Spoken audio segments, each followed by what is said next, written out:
Boa noite a todos, meus amigos. Iniciamos aqui mais um ciclo de palestras, né? Todo mês nós fazemos uma palestra online ou presencial. Nesse mês será online com o Dr. Jailton. Queria passar algumas informações aqui para vocês, importantes, né? Que já me perguntaram. Primeiro sobre o certificado dessa palestra, tá? Aqui dentro do grupo, dentro dessa sala do Zoom, tá Lucas, que é o estagiário da escola. Então basta você se dirigir aqui pelo chat a ele, informar a sua presença aqui, tá? O seu nome completo. Ele vai anotar e nós vamos emitir o certificado pela escola e pela administração, tá? Então, quiser ter acesso ao certificado, é só informar que vai receber o certificado certinho, tá? E um outro aviso que eu queria dar, não sei se todos já estão sabendo, nós estamos fazendo um ciclo de treinamento de inteligência artificial de forma presencial às sextas-feiras, tá? E você também pode colocar o seu nome com Lucas e em determinadas sextas-feiras nós estamos fazendo pela manhã e pela tarde esse treinamento em torno de 2 a 3 horas, tá? 2 a 3 horas e nós pegamos o básico da inteligência artificial, explicamos o que é mais importante e depois vamos para aspectos práticos para você aplicar a inteligência artificial e concluímos com a produção e a conclusão de um robô para você poder utilizar aí na sua vida prática, né, da defensoria e te dar mais eficiência e produtividade, tá? Esses ciclos de treinamento, a gente espera culminar com uma palestra final, lá próximo do Dia do Defensor, que nós estamos organizando. Quando tivermos mais informações, passaremos aqui para vocês. Então, da mesma forma, se quiserem participar desse treinamento de inteligência artificial, envie uma mensagem aqui para Lucas aqui ou no grupo da escola, ou aqui. Se você não estiver ainda no grupo da escola, também você pode, você pode mandar uma mensagem ou para mim ou para Lucas aqui e a gente te inclui dentro do grupo da escola, tá bom? É, Queria passar a palavra aqui para Dr. Leó, depois para Dr. Jesus, depois para o Dr. Rodrigo, que são o DPG, o defensor geral, e os nossos subdefensores, para dar uma breve palavra e depois eu volto para apresentar Dr. Jailton e iniciarmos a palestra. Tô, Léo, com a palavra. Olá, pessoal. Boa noite a todos. Boa noite a todos os defensores públicos do Estado de Sergipe. Quero parabenizar mais uma iniciativa aqui da Escola da Defensoria Pública, da Defensoria Pública de Sergipe, através do doutor Gerson Aragão. Gerson, você está de parabéns. Tem feito um excelente trabalho. E eu vi você falando da inteligência artificial. Também nessa área da inteligência artificial, a Defensoria Pública de Sergipe tem ido muito à frente como você sendo liderando defensoria, essa escola da Defensoria Pública. Eu quero cumprimentar o palestrante hoje, doutor Jailton, que está dando esse prazer para que todos os defensores públicos de Sergipe possam acrescentar muito mais coisa, principalmente que uma matéria muito afeta a todos os defensores. Quero passar agora a palavra para doutor Jesus, para algumas palavras, logo em seguida para doutor Rodrigo. Muito obrigado, doutor Jailton, pela sua presença aqui e um abraço a todos os defensores. Obrigado.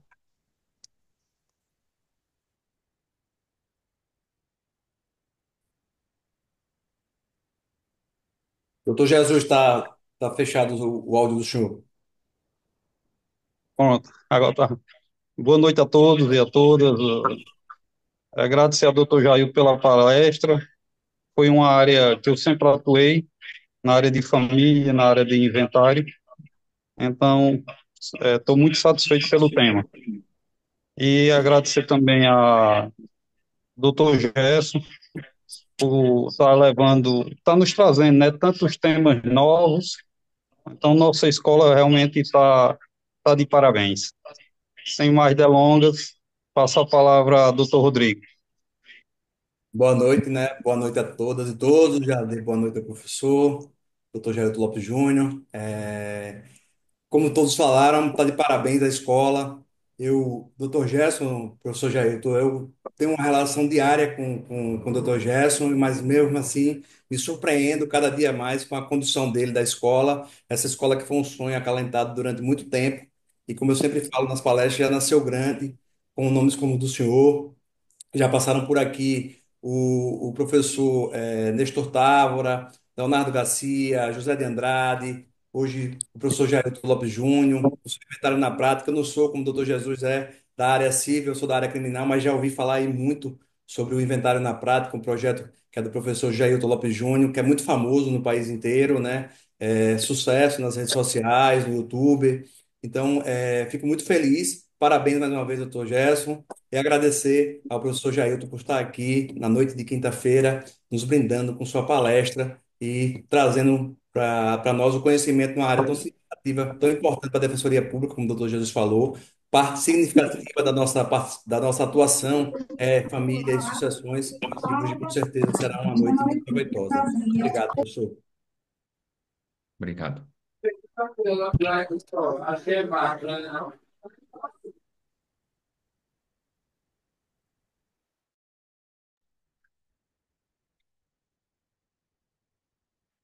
Bom, queria apresentar aqui, Dr. Jailton. Primeiro, queria agradecer imensamente, Jailton, assim, por ter vindo aqui gentilmente, tá? É, participar, apresentar esse tema aqui, que é Direito de Família e Inventário, com foco na Defensoria Pública. Dr. Jailton atualmente é advogado, mas é ex-juiz do TJDFT 2014 a 2023, mestre em Ciências Jurídicas, professor de Direito Processual Civil em curso de pós-graduação, cursos preparatórios para concurso, professor em cursos voltados para a prática da advocacia em diversas áreas de direito processual civil, direito de famílias, direito de sucessões, direito imobiliário, membro da Associação Brasiliense de Direito Processual Civil e também do IBDFAM. Tá? Então, um excelente nome aqui para falar com a gente. Já me disse, inclusive, que vai mandar um livro aqui para mim que vou receber em nome da escola, né? O livro dele. Então, queremos na escola colocar uma parte de biblioteca, então eu vou pedindo os livros e quem quiser também levar os livros para lá pode colocar. Então esse vai ser um dos primeiros livros que a gente vai colocar lá na biblioteca. Agradeço demais, Jailton, a sua presença e te passo a palavra para iniciar. Jailton vai falar algo em torno de 40, 50 minutos sobre o tema. A gente abre aí mais 20, 30 minutos para perguntas e aí vamos para o encerramento. Jailton, com a palavra você.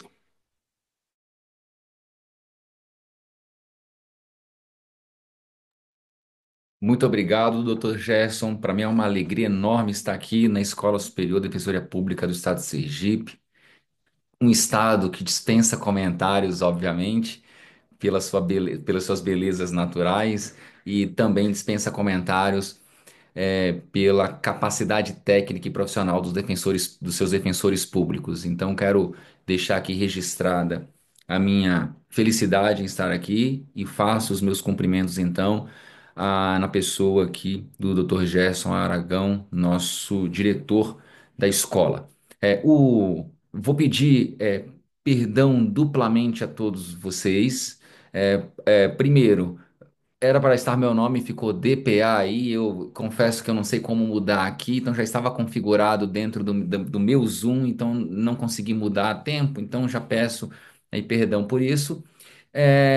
E também antecipadamente eventual informalidade durante a minha fala, porque.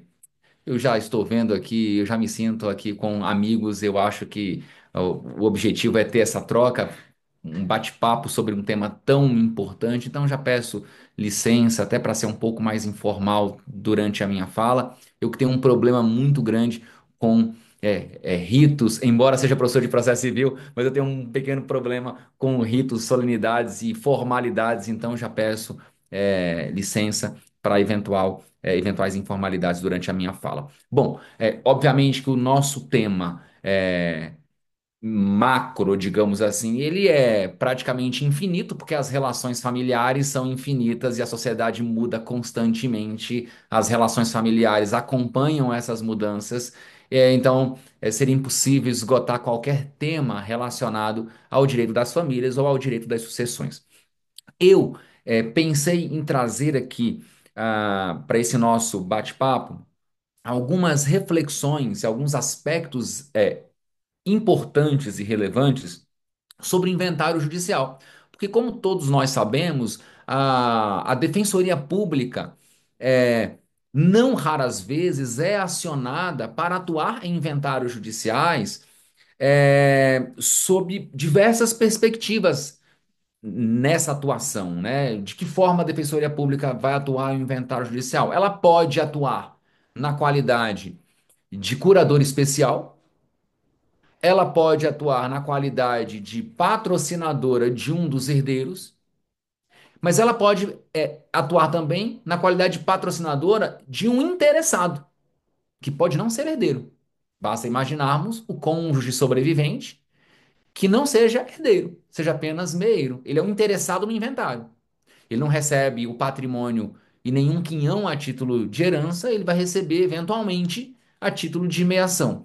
E a Defensoria Pública, então, ela tem essas múltiplas formas de atuação no inventário. Até mesmo podemos imaginar na qualidade de inventariante dativo.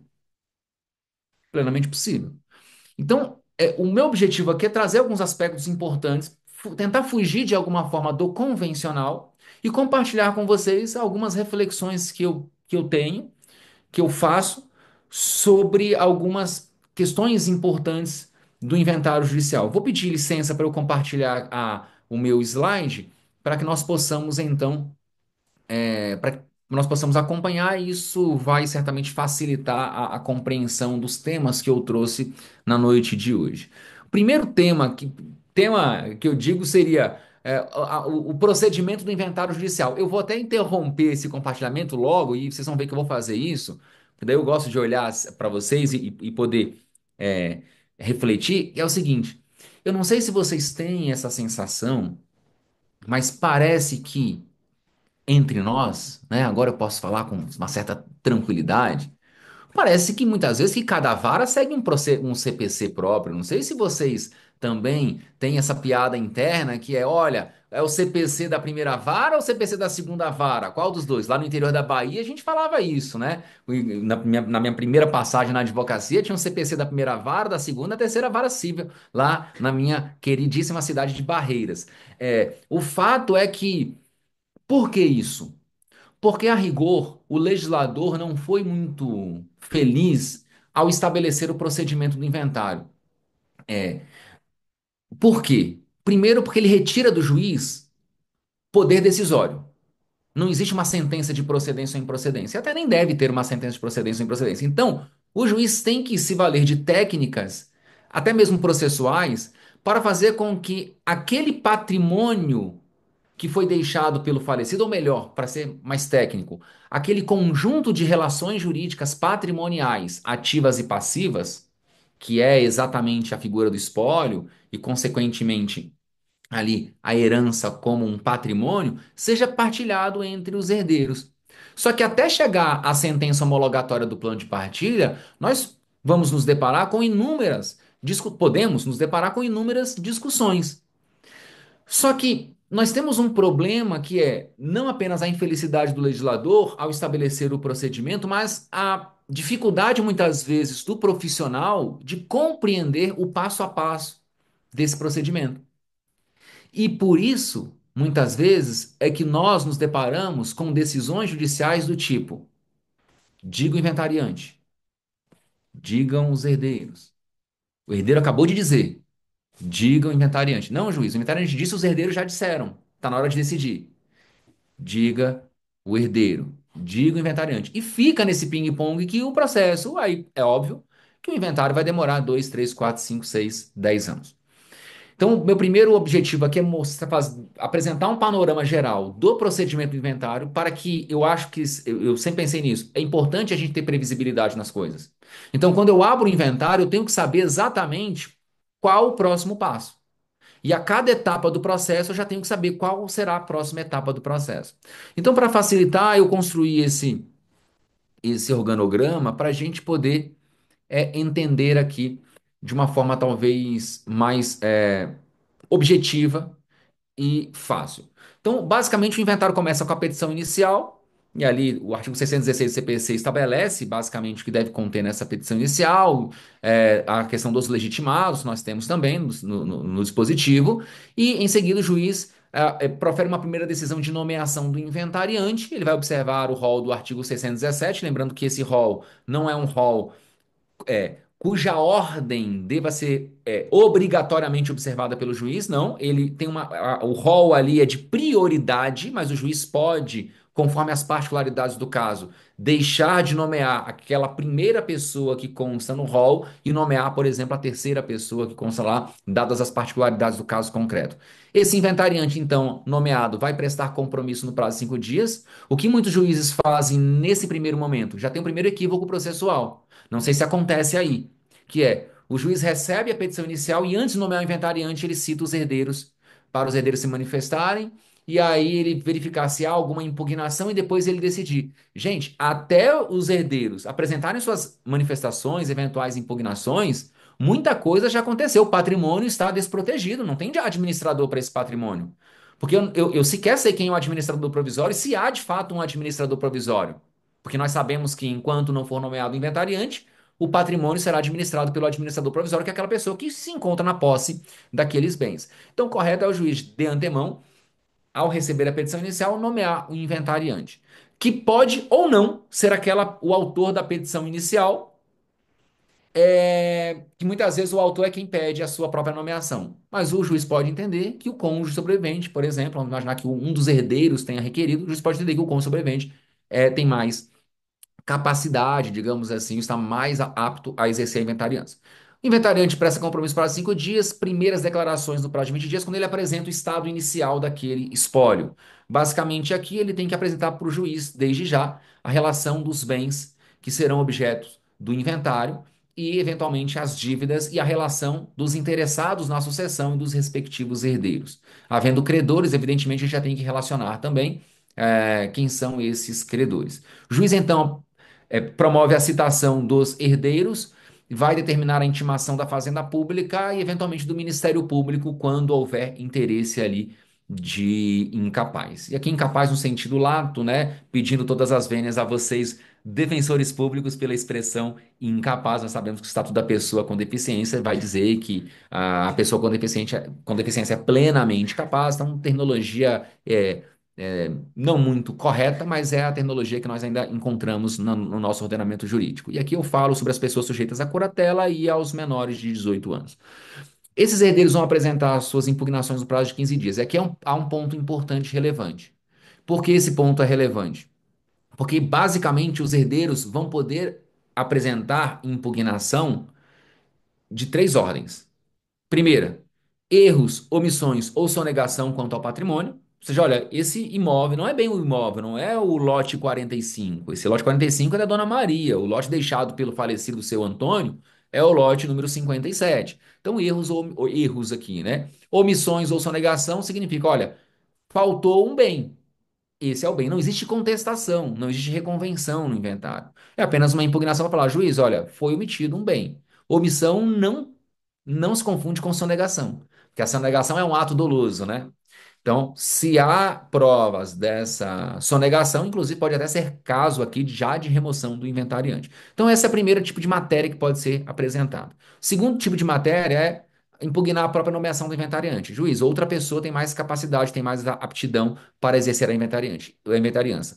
E o terceiro tipo de impugnação, ele pode contestar a qualidade de algum herdeiro ou alegar preterição. Simplesmente o sujeito se habilita no processo e fala: juiz, eu sou herdeiro e meu nome não consta na petição inicial como tal. Então ele fala: olha, houve preterição aqui, eu quero minha habilitação no processo, e ele já aproveita esse momento, obviamente, para apresentar outras matérias aqui relacionadas à impugnação. No primeiro caso, erro, omissão ou sonegação, se o juiz deferir o pedido, acolher essa impugnação, o juiz vai mandar o inventariante retificar as primeiras declarações. Se o juiz acolher essa impugnação quanto à nomeação do inventariante, ele vai nomear outro inventariante. Percebam vocês que eu não preciso necessariamente, nesse caso, apresentar um incidente de remoção do inventariante. Porque o incidente de remoção do inventariante, ele é um incidente quando há alguma falta algum desvio de conduta por parte do inventariante. Ele está administrando mal o patrimônio. Então eu tenho que necessariamente abrir o incidente processual. Aqui não, o juiz, ele não deve ser nomeado inventariante. Temos que observar o rol do 617 e no rol, aquela pessoa que está acima dele tem mais condições para administrar o patrimônio, porque já está na posse do patrimônio, por exemplo. Então o juiz pode aqui, desde já, nomear outro inventariante. E se contestar a qualidade, vai depender se a prova documental é suficiente ou não. Sendo suficiente, ele já decidirá. Não sendo suficiente, o que o juiz faz? Ele remete para as vias ordinárias. E aqui lembrando também aos colegas que não tem tanta familiaridade com a área de inventários, muitas vezes o profissional, e aí na advocacia é muito comum, o advogado, quando o juiz diz, olha, quanto a essa questão, remeto para as vias ordinárias. O advogado, tá, mas vai remeter que horas? Juiz, tem 2 meses, o senhor ainda não remeteu. Ele acha que o juiz vai apresentar algum expediente e o processo vai tirar cópia do processo, ou vai gerar um novo processo eletrônico que vai remeter para algum lugar. Não, quando se diz remeter para as vias ordinárias, nós sabemos, significa dizer, olha, você quer discutir essa situação, então você vai ajuizar uma ação própria perante o juízo competente. Ou seja, significa eu estou excluindo do inventário essa discussão. Em seguida, apuração de haveres caso o falecido tenha deixado cotas sociais e avaliação dos bens. E aqui, obviamente, a apuração de haveres e avaliação dos bens, essas avaliações são imprescindíveis até mesmo para que nós possamos, logo mais à frente, nesse procedimento, possamos promover o cálculo do ITCMD. Aí tem uma relevância muito grande para a fazenda pública, né, para o Estado.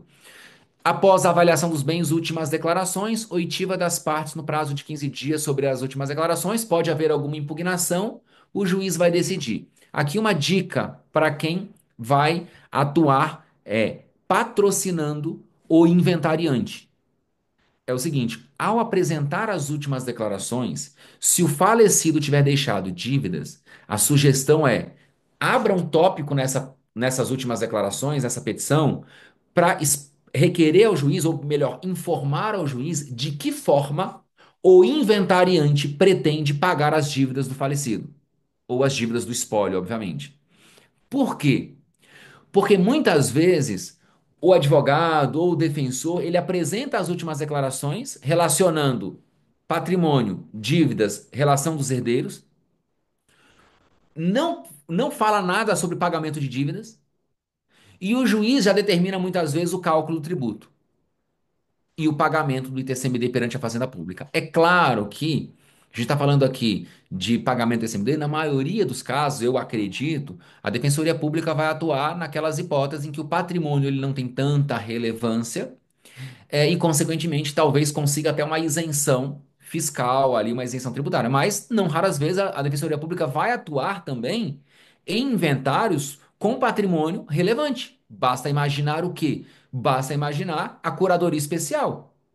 Basta imaginar um conflito de interesses entre um herdeiro, por exemplo, e o cônjuge. E aí vai gerar necessariamente a atuação da Defensoria Pública como curador especial. Basta imaginar aquele sujeito que deixou 4 filhos, um deles fora do casamento, esquecido, pobre, humilde, sem ter nenhuma condição de contratar um advogado, a despeito de o patrimônio ser inventariado ser um patrimônio relevante.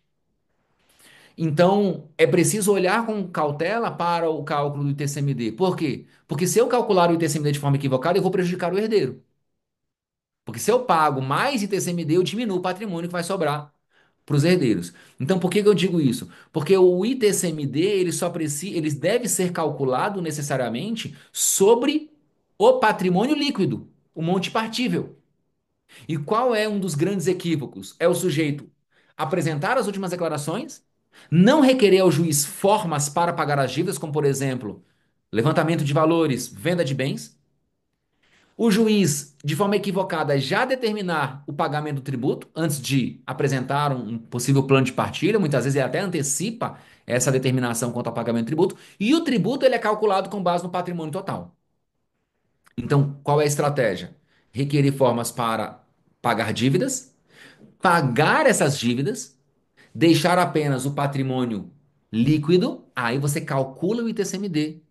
Depois o juiz intima os herdeiros para que os herdeiros formulem pedido de quinhão, e o código fala isso, e muitas vezes quem não tem familiaridade com a matéria pensa que diabos é pedido de quinhão. E nada mais é do que o seguinte: se aqueles colegas, obviamente, que não têm tanta familiaridade na área, quando você recebe uma intimação para apresentar um pedido de quinhão, significa dizer que você tem que fazer o seguinte: juiz, esse é o patrimônio que vai ser partilhado. Então, mostra-se razoável partilhar esse patrimônio da seguinte forma: cônjuge sobrevivente, 50% do patrimônio.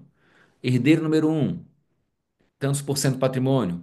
Herdeiro número 2, tantos por cento do patrimônio. Aí é a forma mais fácil de você apresentar o pedido de quinhão, porque você está mantendo todo mundo em condomínio. Mas nada impede que você requeira a distribuição dessa herança por meio de atribuição de bens específicos para cada herdeiro. O sujeito deixou 5 imóveis e 5 herdeiros, para ficar fácil a nossa conta. Cada imóvel vale R$ 500 mil. Pô, então faz sentido deixar um imóvel para cada herdeiro. Então, se esse for o objetivo, você tem que entender o quê? Juiz, essa é a melhor forma de partilha, porque o herdeiro A já está na posse do imóvel A. O herdeiro B já está na posse do imóvel B. Esse pedido de quinhão é para dizer para o juiz quais bens devem ser destinados a cada herdeiro. E aí não é só você requerer a atribuição de bens para a parte patrocinada pela Defensoria Pública. Não basta eu, como advogado, por exemplo, apresentar uma petição e falar, juiz, olha, o peticionário aqui, que é o meu cliente, ele quer ficar com esses bens. Não, eu tenho que falar, juiz, o meu cliente quer ficar com esses bens e é razoável que o herdeiro B fique com esses bens, o herdeiro C com esses bens, o herdeiro D com esses bens. Então eu tenho que mostrar, é como se eu apresentasse para o juiz um plano de partilha antecipadamente. Isso é pedido de quinhão. Eu faço o meu pedido, mas já demonstro de que forma o juiz pode redistribuir o restante do patrimônio para os demais herdeiros. Na prática, o juiz é muito difícil um juiz observar essa fase de intimar para apresentação de pedido de quinhão. Eu até acho que nem precisa também.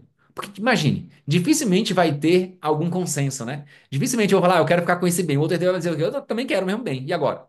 Ou seja, já tem um conflito. Então, dificilmente isso vai acontecer. Por isso que muitos juízes acabam não seguindo essa etapa do processo. Então, geralmente, o que o juiz faz?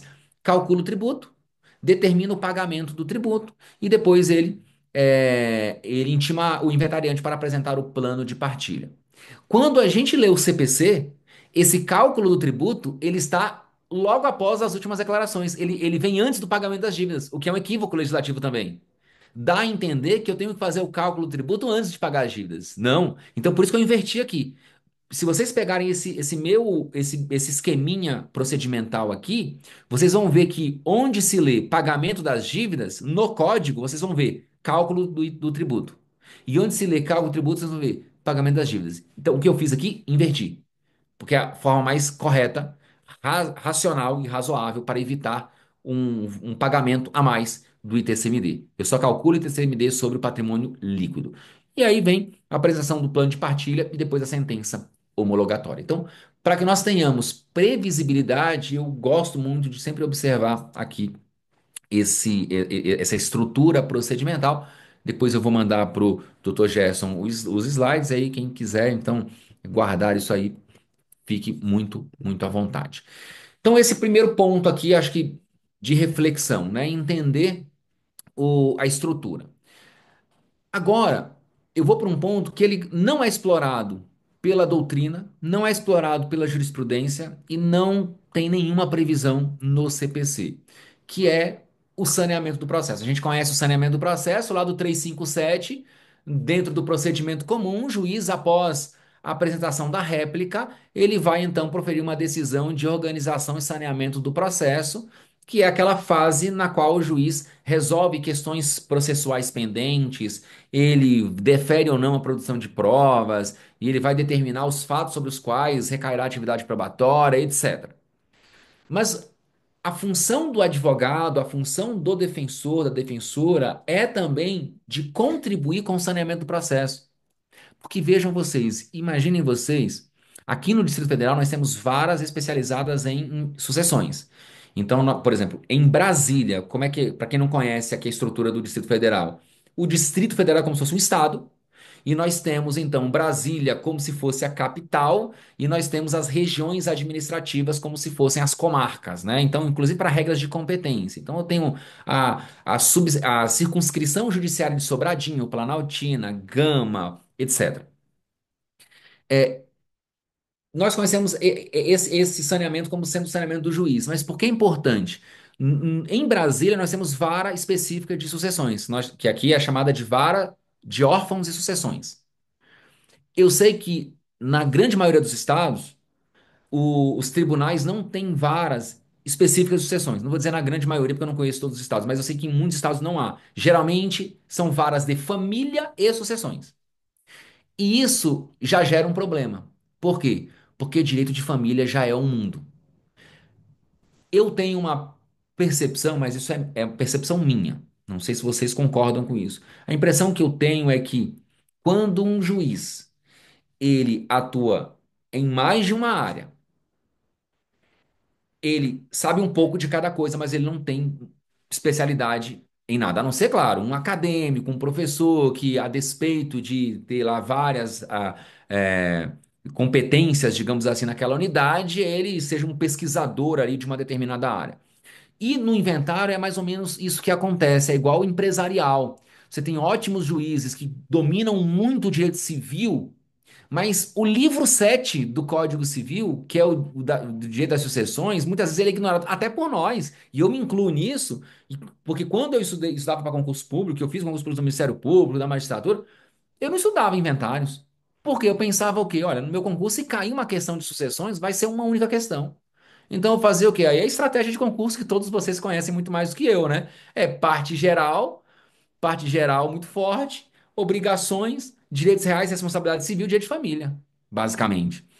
Então, temos esses problemas. E aí, por que eu estou falando sobre isso? Para mostrar o seguinte, que muitas vezes o inventário ele vai ficando na unidade jurisdicional e ele vai ficando cada vez maior esse processo, e o juiz, quando vai despachar, ele já não lembra mais do patrimônio, das discussões no inventário. É diferente de uma ação possessória, por exemplo, que ele começa a ler, ele já lembrou, esse caso aqui é daquela fazenda, tal. É diferente, porque o inventário, todos os inventários parecem ser todos iguais, salvo, esse é o inventário do ex-governador, do ex-prefeito. Aí é uma pessoa mais conhecida, então você já tem ali, já sabe. Mas fora isso, fica tudo muito parecido. E aí o juiz, quando ele pega para despachar, ele não vai ler o processo novamente para entender. Basicamente o que ele faz? Ele lê a última decisão, as últimas manifestações e já profere uma nova decisão. E muitas vezes essa análise apenas da última decisão e das manifestações, ela gera decisões ruins para frente. Então a ideia é de o advogado e de o defensor público, desses profissionais, buscarem cada vez mais contribuir com o saneamento do processo. Então, basicamente, como sanear o processo? Como ajudar o juiz a decidir nesse caso? Eu trago um modelo de petição que eu particularmente gosto, até uso nos meus processos para compartilhar com vocês, que é basicamente fazer o quê? É como se o advogado, o defensor público fossem o próprio juiz. Qual é o objetivo, muitas vezes, do juiz? Ele identificar o que é ponto controvertido, o que não tem controvérsia, e dentro daquilo que não há controvérsia, verificar aquelas matérias que já foram decididas, para que ele possa avançar com o processo e decidir apenas aquilo que precisa ser decidido. Então, vou dar um exemplo aqui. Coloquei aqui fulano de tal, na perspectiva aqui de um advogado, tá? E peguei o modelo que eu tenho e só colei aqui. Mas obviamente serve, né? Então, basicamente aqui eu cito o artigo 6º do CPC, que é o princípio da cooperação, e o 357, inciso 1, por analogia, que é o dispositivo do CPC que trata da decisão de saneamento e organização do processo. Aí eu apresento uma síntese processual, traço de inventário e partilha dos bens deixados por fulano de tal. Aí eu já trago um próximo tópico e falo dos pontos incontroversos. Da análise dos autos, verifico se não há nenhuma controvérsia sobre os seguintes pontos. Então, eu faço essa tabela. Questões discutidas, eu mostro para o juiz quais são as questões discutidas de um lado e por que ela é incontrovérsia, essa questão. Então, bens que devem ser inventariados, porque pode haver uma discussão, esse bem não tem que ser levado ao inventário, esse bem é particular do herdeiro, etc. Qual é a controvérsia? Por exemplo, bens devem ser inventariados, os bens A, B, C e D. Por quê? Todos os herdeiros concordam. Ou porque o juiz já decidiu sobre isso, o juiz já disse que são bens que devem ser levados ao inventário. Dívidas deixadas pelo falecido. Dívidas A, B e C. Por quê? Porque todos os herdeiros concordam, ou seja, é um fato incontroverso, todo mundo reconhece que ele deixou essas dívidas. Exclusão do direito de meação sobre o bem X, por se tratar de bem particular do falecido. Decisão proferida às folhas tais, ou ID tal. Então, eu gosto de apresentar essa tabela para quê? Para eu mostrar para o juiz o seguinte, juiz, os únicos pontos controvertidos são esses. Por favor, decida. Porque se ele decidir os pontos controvertidos, eu já tenho condições, por exemplo, de apresentar, se eu for ali patrocinar os interesses do inventariante, eu já tenho condições até mesmo, muitas vezes, de apresentar o plano de partilha. Ou requerer uma nova avaliação de um bem, etc. Então eu trago os pontos. Opa, desculpa. Eu trago aqui os pontos controvertidos, verificando que as únicas questões ainda pendentes de análise e julgamento são as seguintes: questões discutidas e qual é a controvérsia. Juiz, a primeira questão discutida que não tem decisão ainda, sobre a qual não houve decisão, bens que devem ser colacionados, por exemplo, uma colação. O herdeiro X discorda disso, conforme petição de D tal. Ou seja, o senhor precisa decidir se colaciona ou se não colaciona. Ou se exclui essa discussão do inventário, obviamente. Então eu já mostro as questões em controvérsias. Aí eu trago um fundamento para mostrar para o juiz que é importante essa decisão de saneamento para o prosseguimento do inventário e, consequentemente, uma melhor gestão desse processo. Eu falo sobre o princípio da cooperação, que está previsto no artigo 6º, artigo 139, inciso 2 do CPC, e diz que o juiz vai dirigir o processo conforme as posições, incumbindo velar pela razoável duração do processo. Depois eu cito o 357, inciso 1, que fala sobre a decisão de saneamento e organização do processo, que esclarece como necessária para a marcha processual e encerramento da demanda a resolução das questões processuais pendentes, se houver. Então já trago essa fundamentação para justificar esse meu pedido. Aí eu falo, assim sendo, para que seja possível o prosseguimento do presente inventário, notadamente a apresentação do plano de partilha mostra imprescindível que este doutor juiz profira decisão acerca das questões pendentes, as quais já passaram pelo crivo do contraditório. É dizer, então eu já dou a dica, juiz, pelo amor de Deus, não intima novamente ninguém para se manifestar, porque já passou pelo crivo do contraditório. Por isso que eu gosto de fazer a tabela. Ó, a questão é essa e a discussão está aqui. É só decidir.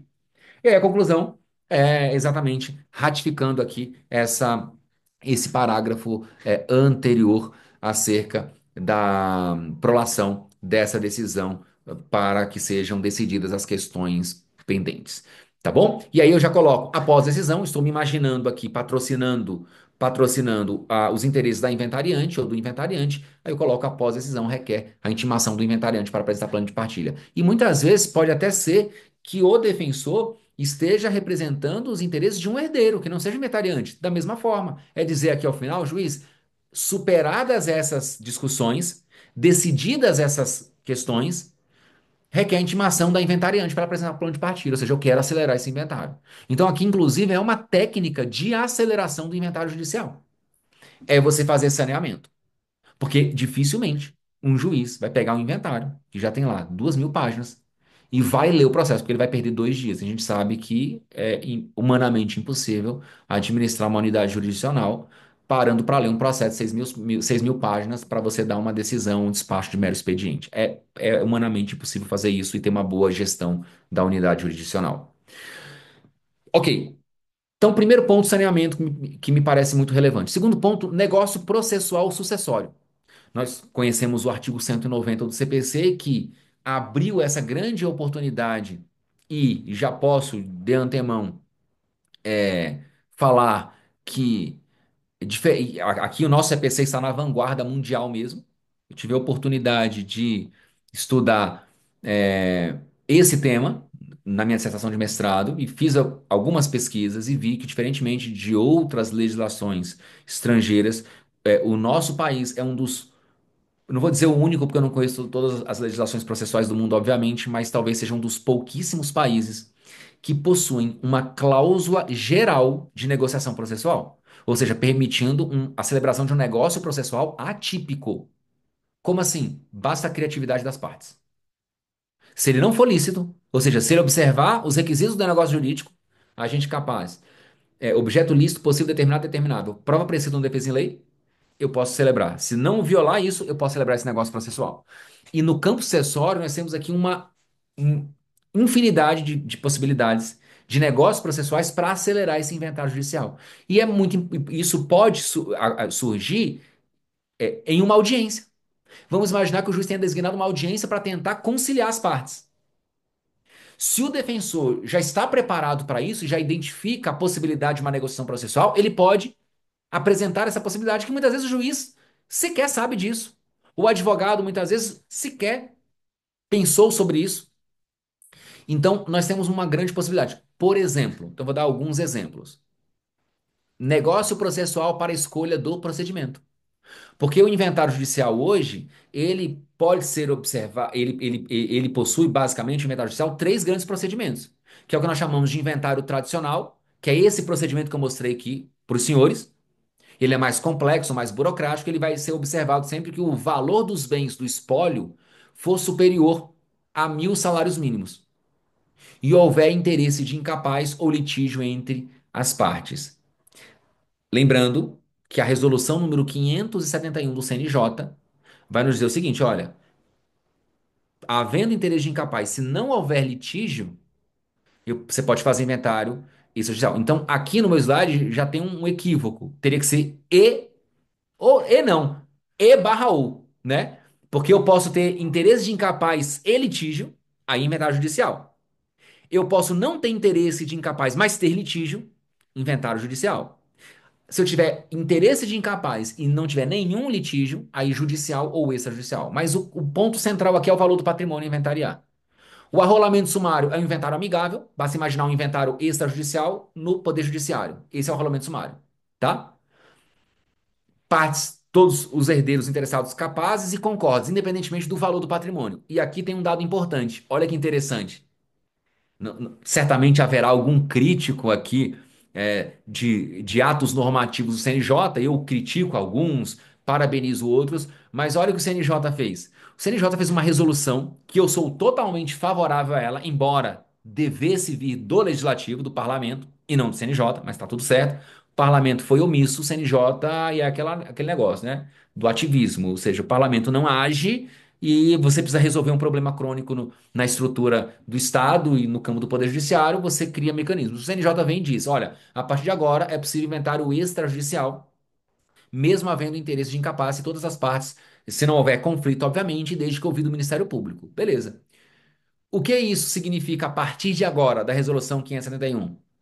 Que mesmo havendo interesse de incapaz, e esse ponto toca sensivelmente a Defensoria Pública, porque imagine vocês um inventário no qual a parte ela pode ali gozar do patrocínio da Defensoria Pública, mas que por alguma razão, ela não consegue a gratuidade dos emolumentos no campo extrajudicial. Não sei, obviamente, como funciona, se há normas, se há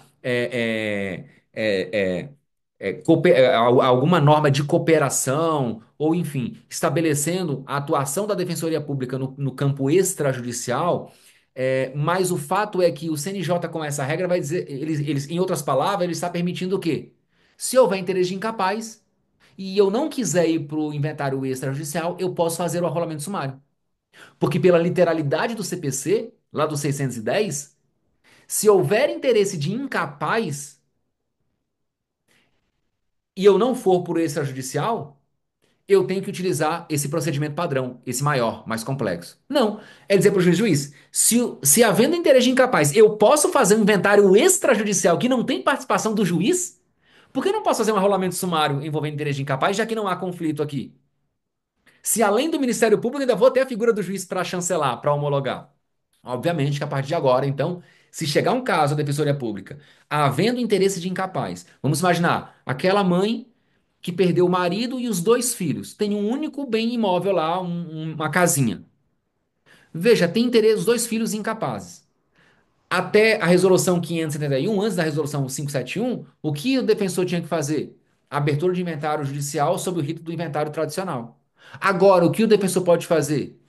Abertura do inventário judicial pelo rito do arrolamento sumário. É simplesmente qualificar todo mundo e já apresentar o plano de partilha. Atribuir o valor ao patrimônio, obviamente, e apresentar o plano de partilha. Se nesse caso a parte também for beneficiária da isenção fiscal, aí claro, ela vai lá, vai obter a certidão de isenção, junto à certidão de isenção, mas já apresenta na petição inicial o plano de partilha. É muito mais fácil. Antes da resolução 571 que acontecia, aquele todo aquele procedimento. Então, ficou melhor sob esse aspecto. E o arrolamento comum é um procedimento mais simples, que vai ser observado quando o valor dos bens a inventariar não ultrapassar, foi igual, né, ou superior ou inferior a 1.000 salários mínimos, tá bom? E aí a mesma lógica, interesse incapaz ou litígio entre as partes. Muito bem. Por que que eu chamo a atenção para o negócio processual? Porque o rito do arrolamento comum, ele é menos burocrático. Prepondera o princípio da oralidade. O juiz pode designar uma audiência para resolver todas as questões pendentes em audiência. Então é claro que ele é mais fácil, ele é mais simples. Então o que eu acho e o que eu defendo? Eu defendo que mesmo o patrimônio sendo superior a 1.000 salários mínimos, é possível fazer um negócio processual para observar o arrolamento comum.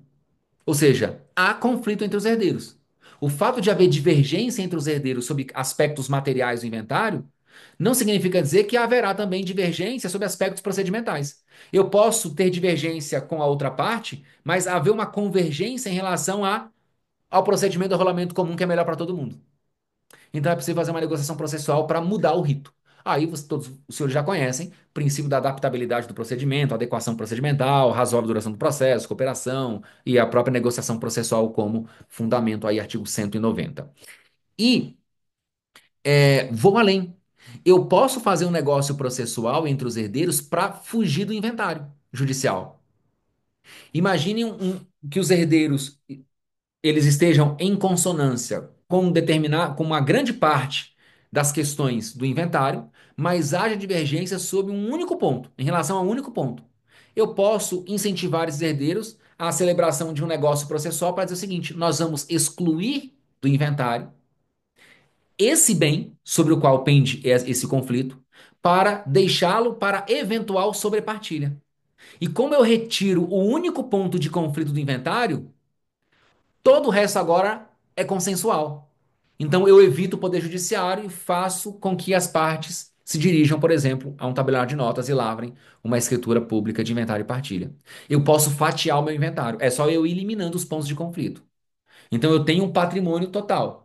E acreditem, geralmente o conflito ele está presente, ele representa menos de 10% de todo o patrimônio. Então, quando chega um cliente, por exemplo, para mim e apresenta essa situação, eu sou o primeiro a orientar a fazer isso. Falo assim: olha, vocês com 90% do patrimônio no bolso, vocês têm mais tranquilidade, vocês ficam desarmados, vocês ficam com mais conforto, até para negociar esse ponto conflituoso.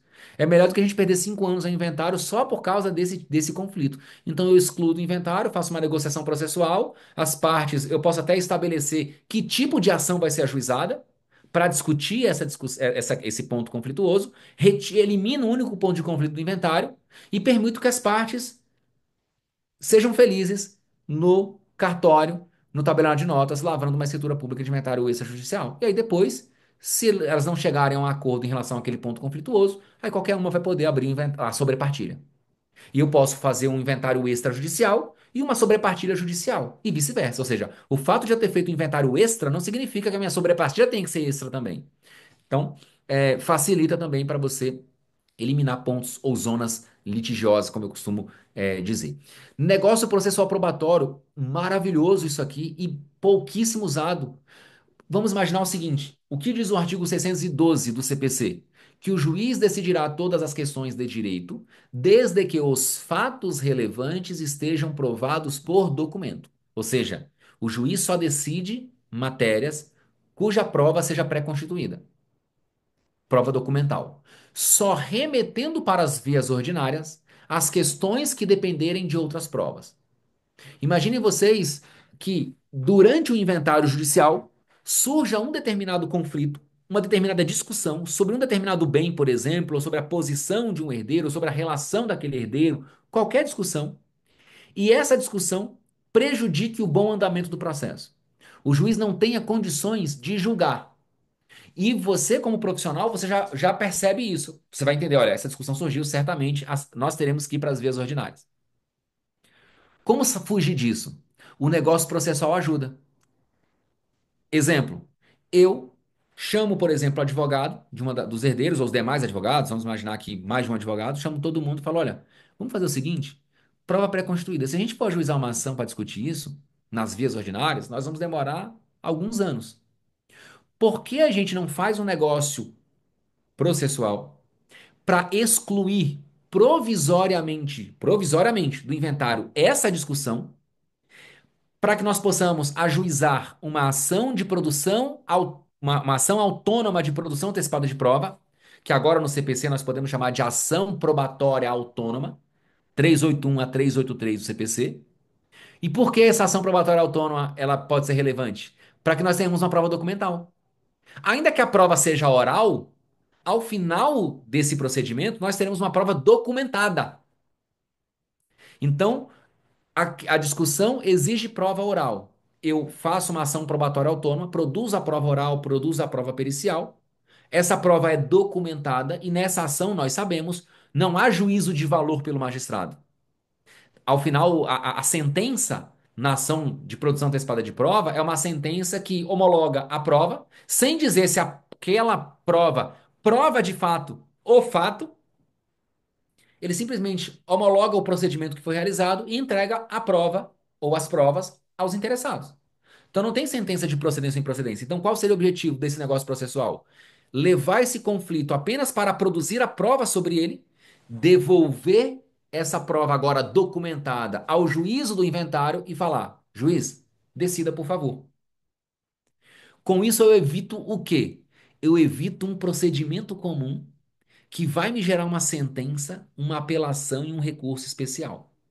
Aqui eu tenho uma decisão interlocutória que pode me gerar um agravo de instrumento e eventualmente um recurso especial. Mas é uma prova documentada e aí o resultado dela já me permite seguir com aquela questão que foi decidida no próprio inventário. E por fim, já finalizando aqui esse nosso bate-papo, que voou, diga-se de passagem, né, passou rápido, o artigo 356 que não é utilizado por quase ninguém.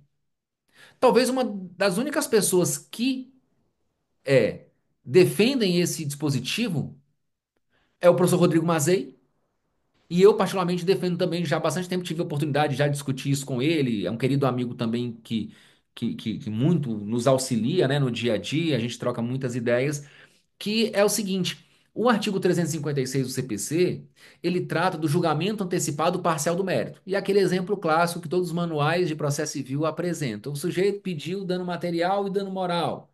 Não houve nenhuma discussão quanto ao dano material. A única discussão é quanto ao dano moral. O juiz pode proferir uma decisão antecipada parcial de mérito?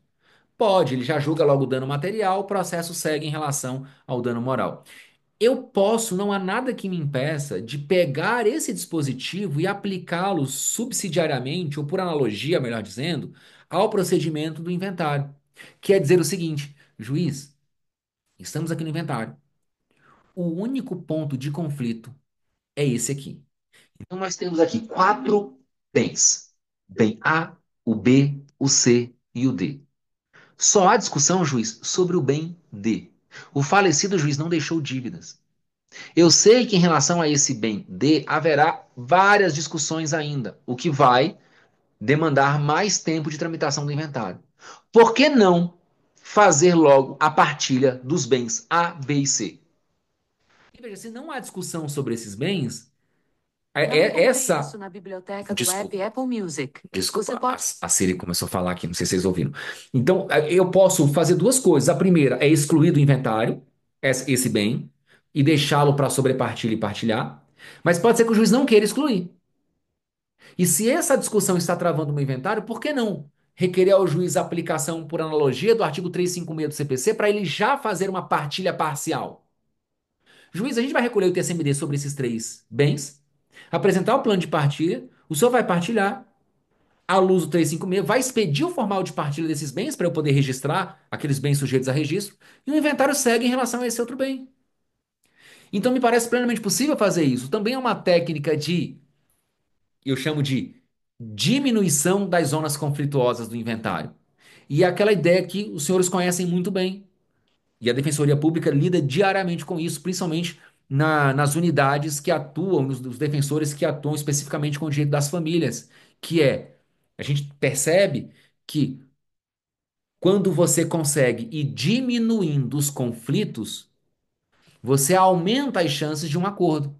Muitas vezes você tem lá duas partes, um casal querendo se divorciar, duas pessoas, e elas têm várias questões. E você consegue ir resolvendo uma a uma. Olha, em relação aqui aos alimentos, por que não assim? E você, beleza, resolveu os alimentos. Em relação à guarda e regime de convivência, e você vai resolvendo. E aí o patrimônio, que é uma questão discutida também, muitas vezes só o fato de você já ter resolvido esses dois primeiros pontos facilita na hora de resolver uma outra, um outro conflito, um outro ponto conflituoso. Então, aplicar o 356 para fazer uma espécie de partilha parcial ajuda até mesmo nesse melhoramento do ambiente para fins de acordo.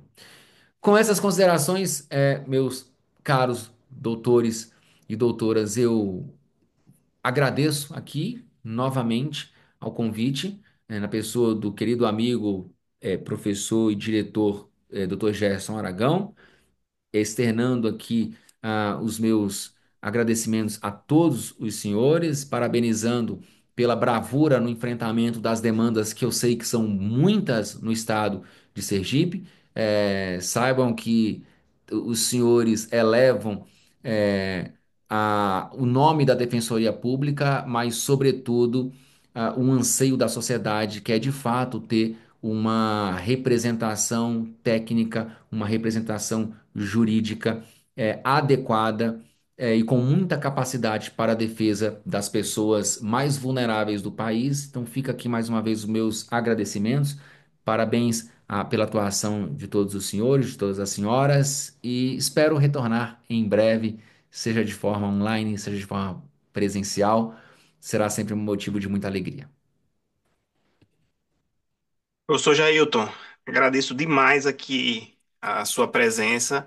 Vou abrir aqui para algumas perguntas, quem quiser perguntar, ou ligando o áudio, ou perguntando aqui pelo chat, ou quiser fazer algum comentário, uma parabenização ao professor, fiquem à vontade, é só informar aqui que eu vou passar a palavra aqui para vocês. Doutor Jailton, assim, o objetivo dessas palestras, desses encontros é justamente isso, porque no dia a dia, muitas vezes a gente não para, né, para melhorar, qualificar. Então, assim, é esse o nosso objetivo aqui. Inclusive, tem vários pedidos que chegaram aqui, dizer assim, já eu tenho uns modelos para disponibilizar para a gente. Eu disse, eu vou pedir, não, não se preocupem, eu vou pedir os modelos para Jair, outros slides, o que ele tiver e puder disponibilizar para a gente, eu vou passar para vocês sem problema nenhum. Doutor Rodrigo levantou aqui a mão, quer fazer alguma pergunta, doutor Rodrigo? Quero sim. Quero parabenizar, professor. Eu sempre fico admirando os professores que têm a didática como o senhor de falar de um tema tão complexo que é inventário. Inventário, na verdade, para mim, sempre foi meio que um pesadelo. Quando eu pegava um inventário no início, assim, eu falava, meu Deus do céu, inventário. E nem é meme, né? Porque o genro constrói mesmo no terreno da sogra, e tudo sem nota, como eles falam, né? Sem registro, sem nada, e usa o capião. Hoje mesmo, hoje não, essa semana, uma colega nossa, Júlia, tirou uma dúvida sobre o uso capião, e eu me lembrei bem de um inventário que me causava pesadelos de verdade. E era justamente isso, um monte de herdeiro, um monte de genro, uma brigaiada danada. E eu sempre falava que a parte do direito era muito simples, né? A grande questão era a prova e acordos, né, entre os herdeiros. Mas tem uma dúvida que eu sempre tenho, principalmente em relação aos credores. O senhor falou sobre isso, né? Depois da provocação lá do IBDFAN, teve a resolução foi alterada do CNJ permitindo que fossem feitos, inclusive, né, com menores ou incapazes desde que houvesse acordo. E eu sempre me pergunto sobre a questão dos credores, professor, porque existe uma forma de você fazer em qualquer cartório de notas, né? Aqui em Aracaju existe um caso bem famoso que foi feito no interior do estado, onde nenhuma das partes nunca morou, nunca teve bem nem nada. E agora mais essa ampliação para inventários com menores e incapazes. O que é que o senhor acha disso? Quais são as implicações práticas disso? Eu queria saber, ouvir a sua opinião. Perfeito. A resolução 571, doutor Rodrigo, ela teve uma preocupação que, sob o ponto de vista da proteção ao herdeiro menor ou sujeito a uma curatela, sob esse ponto de vista, é muito boa essa preocupação e a forma como eles construíram a redação. Sob o aspecto de praticidade, principalmente naquelas relações familiares em que de fato não há conflito e ninguém, e aqui, com a perdão da expressão, ninguém está passando ninguém para trás, ficou ruim. Que é o seguinte: o que diz a resolução quando há o herdeiro incapaz? Que será possível a realização de inventário extrajudicial, ainda que haja herdeiro incapaz, desde que o quinhão desse herdeiro incapaz seja preservado em todos os bens. Exemplo, se o falecido deixou 4 imóveis e deixou 4 filhos. Cada imóvel no valor de R$ 1 milhão.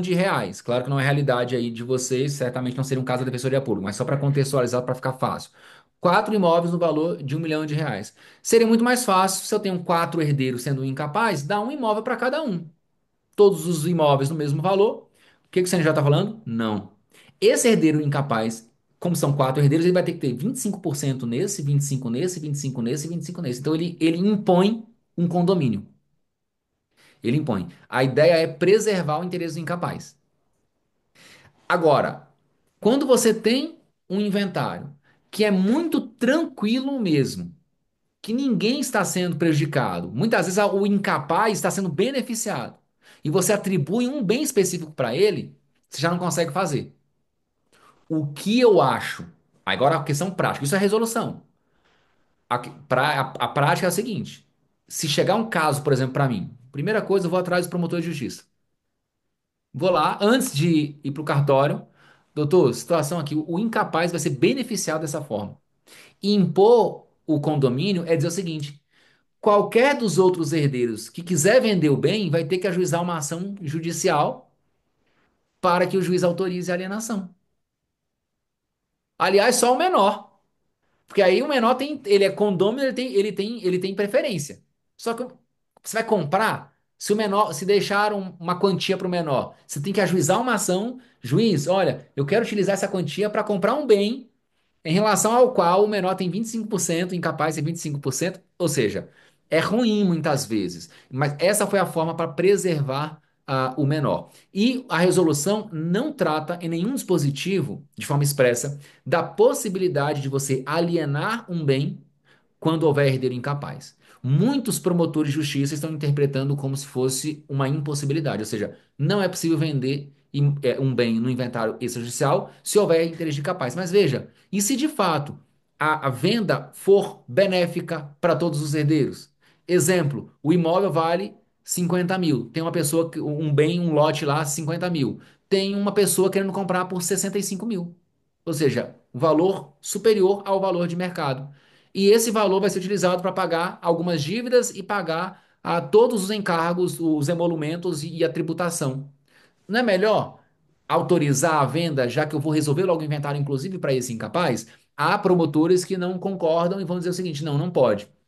Eu, se chegar uma situação como essa, eu vou lá conversar com ele antes para tentar mostrar. Porque eu sei que é possível, inclusive, que o tabelião sequer admita o processamento desse inventário extrajudicial. Ou seja, eu não tenho oportunidade nem de mandar uma minuta pro, pro promotor. Porque muitas vezes esbarra no próprio tabelião. Fala, olha, a resolução não prevê expressamente essa possibilidade. Então, eu não vou lavrar. Então é melhor aí é o corpo a corpo. Falar com o promotor, depois em comarcas menores, talvez seja até mais fácil, né? Todo mundo se conhece. Então, e se há a Defensoria Pública, inevitavelmente há aquela questão de, principalmente entre as instituições, de maior credibilidade, porque não é ninguém que tem um interesse pessoal, tal. Então, talvez consiga às vezes contornar essas questões. Tá certo. Obrigado. Perfeito. Queria registrar aqui o parabéns pela palestra, obrigado, Dr. Jailton Rodrigo Bulcão, Nina também, agradecendo, Nathalie, parabéns, Andresa, Onim, muito esclarecedora a palestra, parabéns, Frederico também, agradecendo.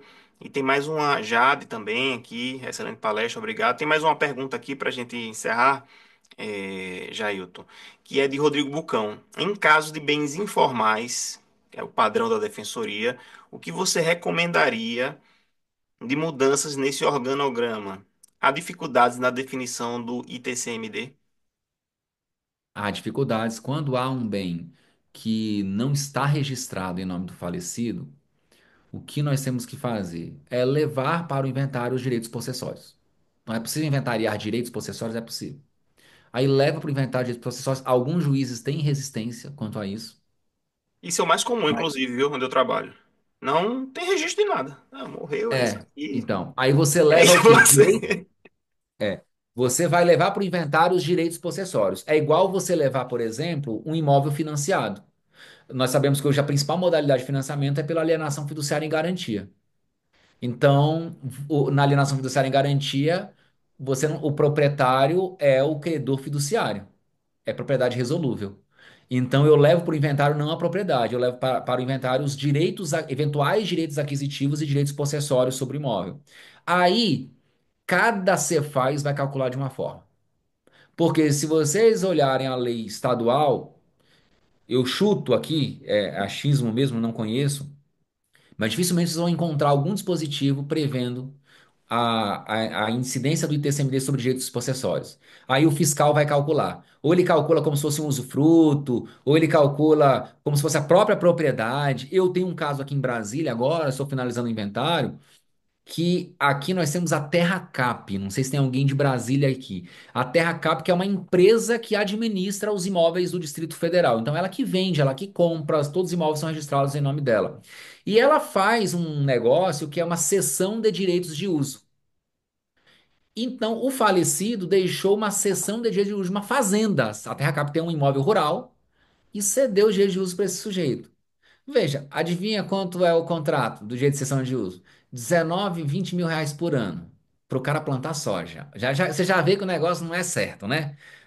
Pô, a TerraCap, uma empresa pública, vai ceder os direitos de uso de um imóvel rural explorado por um fazendeiro. Enfim, o sujeito morreu, deixou essa cessão. E não há nada na lei do DF que estabeleça o impacto do TCMD, o cálculo do TCMD sobre CDU, cessão de direitos de uso. O que nós fizemos? Lançamos lá na guia o valor do contrato. Mas aí falando para o cliente o seguinte, ó, pode haver depois uma cobrança da Fazenda Pública? Pode. Só que nem eles sabem como calcular. Liguei para vários amigos tabeliães, que a gente está levando por essa judicial, já nunca chegou CDU aqui. Falei, vamos lançar pelo valor do contrato, porque ele é um contrato com prazo determinado, é de 10 anos. Aí eu até pensei, eu podia pegar os 20 mil e multiplicar por 10 anos, né? Podia colocar lá 200 mil reais. Mas aí eu falei, vamos botar os 20 mil para ver. Passou, já emitimos a guia. Então temos esses problemas com a Cefaz. Aí vai depender. Mas nós enviamos para a Cefaz já esperando o seguinte: pode ser que o auditor olhe para isso e diga não. Vai ser o valor do imóvel. Aí era tipo 4 milhões de reais se fosse calcular como propriedade, né? Propriedade. Então temos esse problema. Então leva como dito possessório, aí o auditor ele vai ter que ele vai ter que calcular. Uma forma que pode ser interessante é você lançar o valor venal para fins de IPTU, Jailton, que inclusive. geralmente ele é menor do que o valor venal para fins de TCMD. Porque às vezes o imóvel é irregular, mas ele está sujeito ao IPTU, obviamente, porque IPTU incide sobre posse ou propriedade. Então pode ser uma forma de você tentar justificar perante a Fazenda Pública aquele valor venal. Jailton, Ingrid queria fazer uma pergunta. Ingrid, pode fazer a pergunta, tá? A gente ainda tem um tempo. E, Jailton, eu queria que você comentasse um pouco. Você falou meio um passando assim no começo sobre isenção de ITCMD, principalmente em relação aos nossos usuários da Defensoria Pública, que muitas vezes chegam e não têm, mal tem condições de arcar com esse imposto. Pode falar um pouquinho sobre isso? Perfeito. Aí, mesma coisa. Como o TCMD é um imposto de competência dos estados, aí cada estado vai estabelecer os critérios de isenção.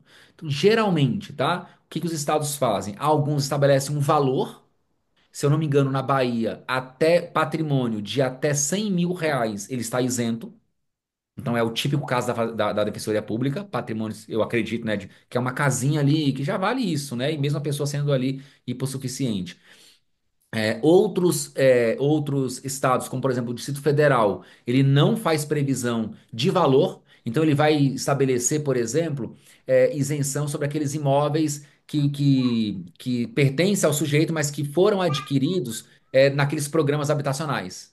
Então, geralmente, quase todas as leis estabelecem isso. Imóveis que foram objeto de programas habitacionais estão isentos. Então tem que analisar, viu, Gerson? Agora, uma coisa que eu acho que é muito importante, já que nós estamos falando sobre ITCMD, e que muitas vezes passa por falta ali, ou por cochilo, ou por falta de conhecimento mesmo desses detalhes do ITCMD, é o seguinte: lembrar sempre que o ITCMD ele só vai incidir sobre herança, não sobre meação. Então, se eu tenho um imóvel que ele custa R$ 200.000 e o Estado prevê o ITCMD, por exemplo, de até R$ 100.000, eu já tenho isenção. Se eu tenho um cônjuge meeiro, significa dizer que metade desse imóvel pertence ao cônjuge de direito próprio. Não tem TCMD sobre meação, porque já era do cônjuge desde o casamento ou união estável. Então eu só vou calcular o ITCMD sobre os 50%. Aí eu digo, olha, o valor a inventariar é 50% do imóvel tal que vale R$ 200.000. Portanto, o valor do bem a inventariar da fração de 50% é de R$ 100.000, está dentro do parâmetro do teto da isenção. Aí você vai buscar apenas a emissão da certidão de isenção. Aconteceu um caso comigo no interior da Bahia, e esse caso é curioso porque é o seguinte: eu fui fazer um inventário e eram a princípio três irmãs que receberam um imóvel da mãe. A mãe faleceu, elas receberam tudo bonitinho, inventário registrado. Só que como havia mais bens, em relação àquele bem, uma irmã ficou com 40%, a outra com 40% e a outra com 20%, porque ela recebeu mais outros bens e compensou. Mas naquele bem ela tinha 20%. E essa terceira irmã morreu e não abriu inventário. Agora essas duas queriam o quê? Vender o imóvel para um investidor, para um comprador. Aí eu falei, olha, para vocês venderem, vocês têm que fazer o inventário da irmã. Porque eu tenho uma pessoa falecida como coproprietária. Eu não consigo vender. Aí nós fizemos o inventário da irmã. A irmã não deixou descendente, nem ascendente, nem cônjuge. Ou seja, as duas irmãs coproprietárias eram já as herdeiras dela. Beleza. Quando fomos fazer o cálculo do ITCMD, a Fazenda Pública queria calcular o ITCMD sobre todo o imóvel. Eu falei, opa, não. O ITCMD, porque eu estou inventariando 20%, não estou inventariando o imóvel todo, porque o Perfeito. imóvel todo, 80% já pertence às outras, às herdeiras, direito delas. Então eu vou inventariar só os 20%. E aí entrava no teto ali do ITC, da isenção, e aí a gente conseguiu a isenção. Então, são alguns detalhes que a gente tem que sempre observar em relação à isenção e à alíquota, à base de cálculo, mas aí vai depender muito também da lei estadual. Eu Doutor, puxei só aqui, Gerson, pegando o gancho, viu, Gerson, Gerson, me permite, interromper, Haroldo, aqui. é porque claro. aqui em Sergipe foi aprovado ano passado, inclusive, a isenção para famílias de baixa renda que foram construídas com o programa Minha Casa Minha Vida. Bem que Eu o senhor tava, falou, e a grande maioria é assim, né? E aqui em Sergipe, a partir de 2024, acho que com vigência a partir de 25. Ótimo. eu até puxei aqui, olha, o valor para bens e direitos 34.880. Se for imóvel único, vai até 181.000, mais ou menos. Maravilhoso isso. E Ou se Então, seja, for ô o Gerson, programa imóvel Minha pode. Casa Minha Vida. ô Minha Casa Minha Gerson, Vida. Oi, Haroldo pode aqui. falar, Era Haroldo. o antigo pai, agora é FAR, né? É um fundo agora, né? Pode Então, falar, Haroldo. veja, essa delimitação do valor de 34 mil é por herdeiro. Sim, Eu dei uma analisada esses dias na legislação professor, veja, eu trabalho muito com inventário e, para mim, o ITCMD não é uma problemática porque costumo utilizar aquela interpretação do arrolamento comum e do sumário quanto da não exigibilidade do ITCMD anterior ao formal de partilha. Tem um dispositivo do Código de Processo Civil que permite ser expedido formal de partilha e a discussão do ITCMD ser uma discussão a posteriori. E Perfeito. eu faço o requerimento para que a Fazenda, que tome a iniciativa, ela como o sujeito ativo, né, da obrigação tributária, que ela tome a iniciativa de cobrar do jurisdicionado. E nos inventários que eu atuo, é julgado sem problema algum. E ao Perfeito. registro na matrícula do formal de partilha, o ITCMD a gente joga para discussão do Estado. Agora, vocês conseguem o registrador registra? Eu acho que não. A gente E faz o ó, requerimento, a gente faz o requerimento para que ele faça esse registro. O processo é julgado e a comunicação e condiciona, obviamente, ao pagamento do ICMD. Mas o processo para a gente já morreu. perfeito. Não, perfeito, perfeito, é. Porque o registrador ele não registra nesses casos porque ele é responsável tributário também, né? O Sim. CTN prevê a responsabilidade tributária dele. Mas, se eu não me engano, Haroldo, eu acho que é o tema 1072 do STJ, né? O recurso especial repetitivo. Agora não me recordo se é o 1072, 1078, enfim, que tem o recurso especial repetitivo, então já é um precedente vinculante quanto à não vinculação do prévio regulamento TCMD à homologação. O único ponto de destaque aqui que eu acho que vale a pena mencionar é que, principalmente essas pessoas mais humildes, elas não sabem o que fazer depois. Então, eu particularmente acho que vale a pena, talvez, dar esse direcionamento para ela.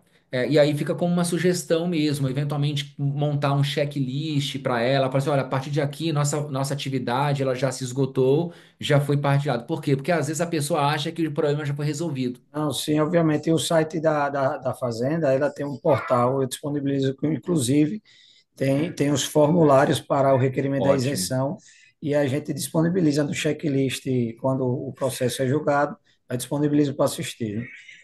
E essa previsão estadual de isenção, é, a isenção, o valor para fim de isenção ser o valor do quinhão do herdeiro, ela é ótima. E nem todo estado faz isso. Por exemplo, Bahia. Bahia diz o seguinte: R$ 100.000 o patrimônio.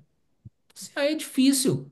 Você tem R$ 100.000 o patrimônio, por exemplo, vamos arranjar um patrimônio de R$ 200.000 com 10 herdeiros. Pô, eu tenho um quinhão de 20 mil. Então, assim, essa previsão ela é maravilhosa, ela de fato ajuda. Mas nem todo estado prevê dessa forma, o que muitas vezes dificulta para o próprio, na obtenção dessa isenção. E só o fato de o imóvel, o bem, né? Ele considerar o valor de R$ 180.000, acho que o Dr. Gerson falou, e alguns estados estabelecem isso. Ajuda também, porque às vezes você tem um patrimônio, vamos imaginar, patrimônio de 150 mil, para fins de TCMD, patrimônio total.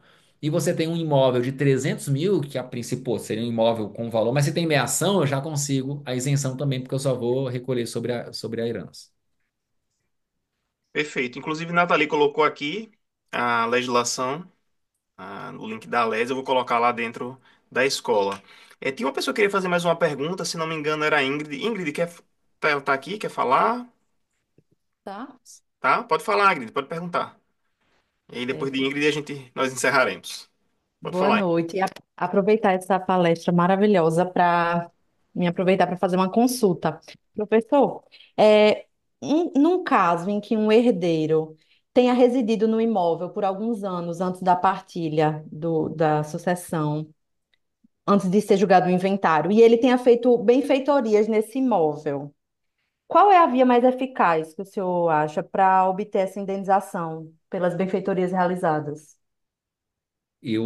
Doutora Ingrid, eu acho o seguinte. Primeiro, essa questão, só abrindo um parênteses aqui, que a relação em inventário e uso capião também que deve ser muito comum aí para vocês, Sim, né?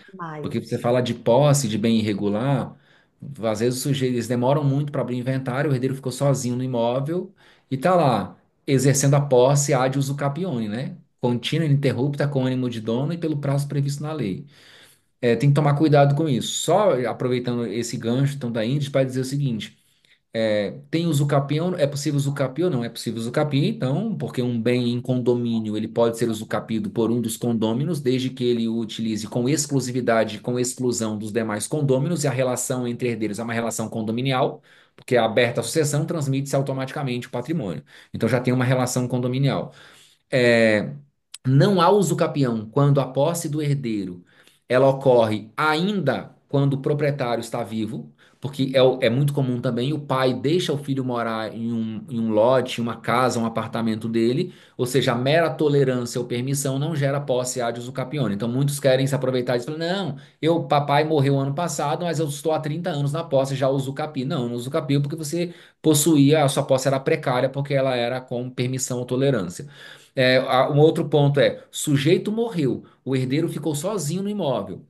Aí sim, a partir da morte, por longos 10 ou 15 ou 20 anos, ele pode usucapi, ele pode usucapi.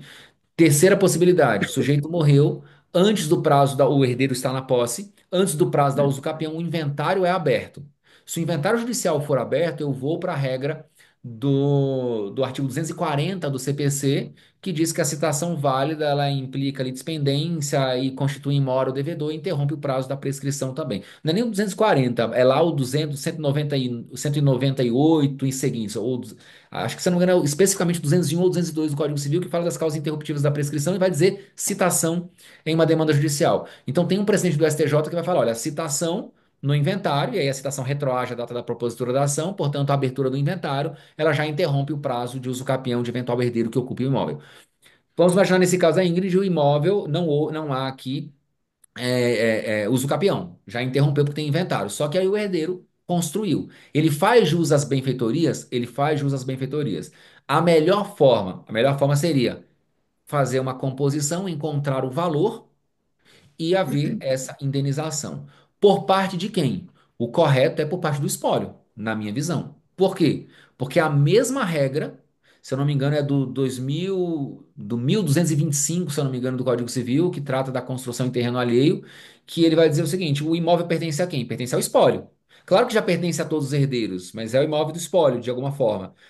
Tem ali construção? Tem. Favorece a quem? Ao espólio e, consequentemente, aos herdeiros. Então, se conseguir uma composição para estabelecer o valor e utilizar patrimônio do espólio para pagar essa indenização, ótimo. Se não houver composição, muito provavelmente vai ser caso de vias ordinárias.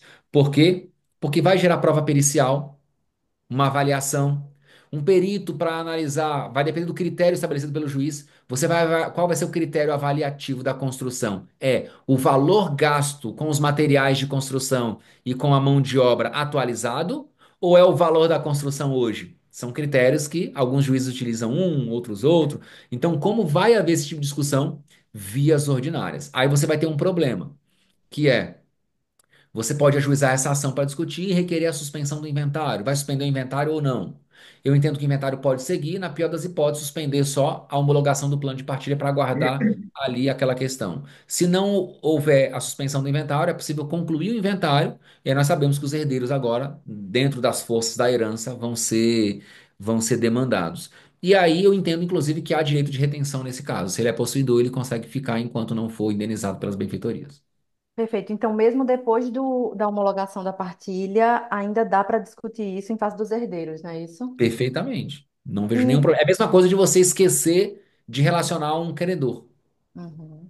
seja, um credor não foi relacionado, ele nem sabia da morte. Quando ele foi ver, o sujeito morreu, fizeram o inventário e partilharam. Ele aciona os herdeiros. Nas forças da herança, obviamente, de cada um. E só mais uma pergunta. Num caso em que, depois de julgado o inventário, homologado partilha e tudo mais, um dos herdeiros descobre que um dos herdeiros beneficiados com essa partilha, na verdade, não foi registrado pelo falecido e não tem também ação de reconhecimento de paternidade pós-morte. Não existe nenhum reconhecimento. Só que o juiz passou batido, não pediu documento, nada, homologou a partilha. É viável propor uma ação anulatória depois disso? Se o inventário foi consensual, arrolamento sumário, por exemplo, ação anulatória. Se foi o Uhum. inventário tradicional, que é aquele mais burocrático, em que há litígio, ação rescisória. Certo. Perfeito. Muito obrigada. De nada. Gerson, Quer perguntar, Marcelo? quero, se puder fazer só uma pergunta aqui. Fale, fale, Claro. fale. Boa noite, professor, tudo bom? Boa noite, tudo bem? Parabéns pela palestra aí.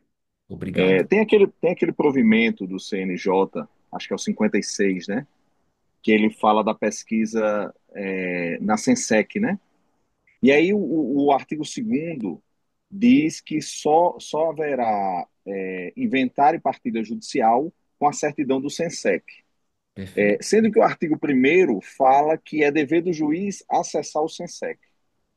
E aí a dúvida é a seguinte: a parte autora já teria que juntar essa certidão, ou isso aí seria um dever só do juiz, ou seria um dever dos dois, da parte autora juntar a certidão e do juiz acessar também? Na prática, os juízes exigem que essa certidão já seja juntada desde o início. Então você abre o inventário e já tem que juntar. Estamos falando de inventário judicial. Você abre o inventário, apresenta a petição inicial já com a certidão. Por quê? Porque, a rigor, se houver testamento, esse inventário só pode seguir com a prévia ação de abertura e registro de testamento. Você não consegue fazer esse procedimento de forma acumulada com o inventário.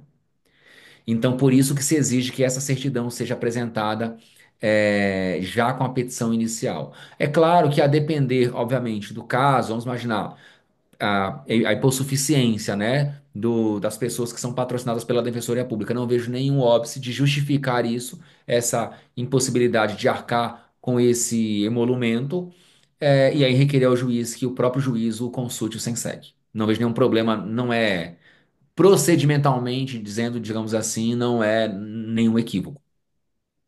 Mas a rigor, na prática, a petição deve ser apresentada já com a prova com a certidão SENSEC. Inclusive, é, porque a gente poderia fazer essa interpretação para o extrajudicial, porque o tabelião tem acesso. Só que a própria resolução 35 ela fala que o requerimento já tem que ser, já tem que ser apresentado com também a certidão. Então, é dever da parte requerente apresentar essas certidões ao tabelião. Obrigado. De nada. Perfeito. Pessoal, eu queria agradecer muito a presença de vocês aqui, imensamente também aqui a presença do Dr. Jailton. Queria fazer também um agradecimento especial aos colegas defensores que me auxiliam muito assim aqui na escola, como o Dr. Marcelo, doutora Nina também, que me ajuda muito, o Rodrigo também, que sempre está do lado aí, que tem muitas demandas, mas sempre estão auxiliando, trazendo sugestões, ajudando nas palestras, principalmente nas questões presenciais aí, que a gente vai atrás de tudo. Então, queria fazer esse reconhecimento aqui. Queria passar uma palavra final aqui para Dr. Rodrigo, que ainda está aqui na representação aqui da administração, para dar umas palavras finais e a gente encerrar. Só parabéns, parabéns, parabéns. Parabéns a você, Gerson, mais uma vez. Eu fico impressionado, como eu disse no início, com a sua condução da escola, fazendo com que a escola traga nomes como o do professor Jailton, que era um nome muito pedido aqui, professor. Várias pessoas pediam, e era uma coisa que eu sempre fazia quando eu atuava em inventários. Eu, meu Deus, alguém tem que inventar uma aula, um curso sobre inventário na prática, porque a teoria, até como o senhor falou, a lei mesmo, às vezes, né, tem equívocos, como a questão do tributo, que foi abordado na aula. E assim, parabenizar o professor pela didática, como eu falei no início também, na hora da minha pergunta. Parabenizar os colegas que estão aqui, quase metade da defensoria, professor, esteve aqui numa noite de quinta-feira, após uma semana com certeza de muito trabalho. Parabéns aos colegas por estarem aqui, aprimorando seus conhecimentos, né, levando cada vez mais técnica para os seus trabalhos. E agradecer ao senhor pela disponibilidade, dizer que estamos aqui de portas abertas. Hoje a visita, à nossa casa foi uma visita virtual, mas queremos dentro em breve recebê-lo presencialmente aqui. Muito obrigado mais uma vez e parabéns. Muito obrigado. Muito obrigado e até a próxima. Pessoal, assim encerramos esse evento aqui virtual. Agradeço mais uma vez, doutor Jailton. Muito obrigado, viu, meu amigo? Muito obrigado Obrigado, meu amigo. mesmo. Eu que Essa escola agradeço. aqui, as coisas que a gente está fazendo, é muito assim, na amizade dos colegas, que o pessoal pede e a gente. Você veio aqui, disponibilizou seu tempo, então eu realmente agradeço de coração a sua presença e aos colegas defensores. Fico à disposição para darem sugestões de palestra, nomes. Podem ter certeza que eu vou atrás e vou trazer trazer para cá. Um abraço Obrigado. a todos, viu? Obrigado, pessoal. Um abraço.